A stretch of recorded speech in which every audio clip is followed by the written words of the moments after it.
राम राम संगवारी हो। आज मैं सूत के उठे हूँ, गर्म पानी पियो तान के। गर्म पानी पिए के बाद में चूल्हा में गिल बारे ढकेल के ओकर बाद में दाइल करे परेशान नाक ला खींच दे।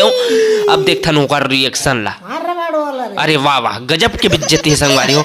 ओकर बाद में अपन केटीएम ला निकाले और निकाल पड़े टमाटर ले बड़े। देख सकते मस्त है ना मोर केटीएम। हाँ वाह वाह एक नंबर। तो मैं टमाटर ले के बाद फिर से मैं अपन घर की ओर प्रस्थान कर चुके हूँ संगवारी। ओकर बाद में करे गर्म पानी अपन नहाए बर। बहुत ठंडी है यार समझे करो।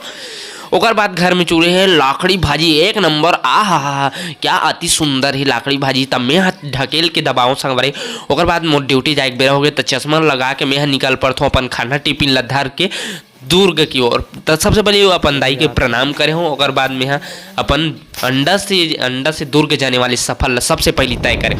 ओकर बाद फट्ठीस होते हुए मोर आगे बस कहाँ से दिल्ली से दुर्ग जाने वाला।